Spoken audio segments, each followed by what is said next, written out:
How you doing? My name is Matt Hank, and I wanted to talk to you about what I've learned over the last year or two with Dr. Vera and precision form training, known as PFT. One of the main components of PFT is the bubble cheek, and we'll discuss this later on. But three parameters that most performance coaches don't really look into and investigate would be COP, center of pressure, ASP, athletic spine performance, and breath. And so what we're going to do on these next series of posts and videos is begin to educate you on how to have a mindset to look into these variables as athletes and performers are executing movements.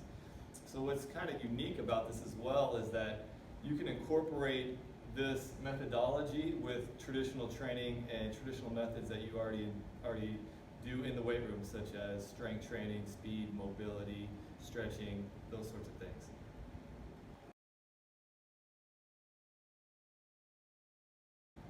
Okay, so the first variable that we're going to look at is COP. And this is one that took me a while personally to understand. So I'm going to do my best to explain it to you as well and speed up kind of your learning curve a little bit. COP. So we understand, let's say where your base of support is. You're standing on the ground with 2 feet, right? So 1 foot, 1 foot. Okay, your center of mass. Right, as performance specialists, we understand center of mass and how you manipulate that. But what COP is really your center of mass over your base of support, where it's the summation of forces on the ground. So let's say you're standing on 2 feet. That center of pressure would be moving around. Why? Because your body is having little micro adjustments. It's the proprioceptive system basically making these fine-tuned adjustments within your body internally. So there's always this little sway with the center of pressure.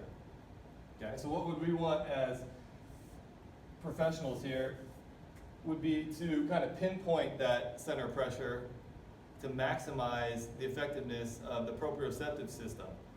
All right, so that's what we're going to get into too, is how COP could be a measure of the proprioceptive system, and if we maximize that, then we can affect the biomechanical system, such as joints, posture, limbs, force production, speed, those sorts of things.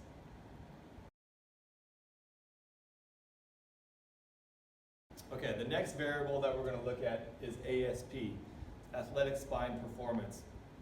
So just to put this in perspective, athletic spine performance and breath are going to have an effect on COP, right, which is a specific measurable.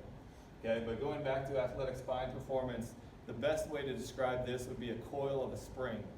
Right? So if I had a spring that's coiled up, what we're trying to do with PFT and using the methodologies with the bubble cheek method is to expand the coil and keep it lengthened during movement. Okay, so what we wouldn't want, right? And think of this as your spine. So we wouldn't want any kinks in the chain, so to speak.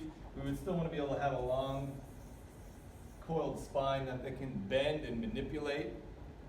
You could also think of it, if we have this sort of spinal stability, and we've heard this as strength coaches, if you have spinal postural stability, then you have better distal speed or movement, which is important too, which is another benefit.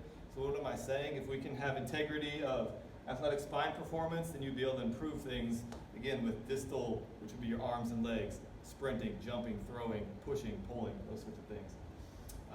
The other last component is that breath is going to affect ASP, and that's what I'm going to talk about on the next.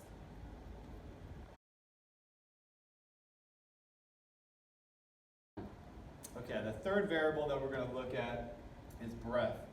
What we have to understand here is that the breath is going to directly affect athletic spine performance, and again, these variables are then going to tie into the measurable of COP. Okay, so if we take a step back and we look at the spine as a long coiled spine that maintains length, we're maintaining this length through a forced inhale and exhale breath that's creating intra-abdominal pressure. We've heard of that before in terms of lifting, right? If you're doing a heavy deadlift, squat, bench press, something like that, powerlifting, they always teach us that intra-abdominal pressure, but we also could start looking at in terms of the spine pressure, and subglottal pressure is the new one, especially as strength coaches, as a performance variable to start to investigate how that breath, again, has direct ties into spinal performance and direct ties into COP, meaning the nervous system itself and the proprioceptive system.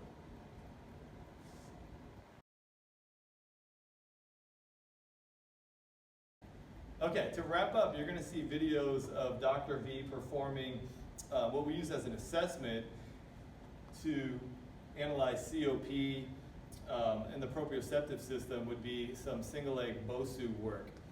And if you go back to some of the previous examples, I was talking about the center of pressure, trying to get that to a pinpoint.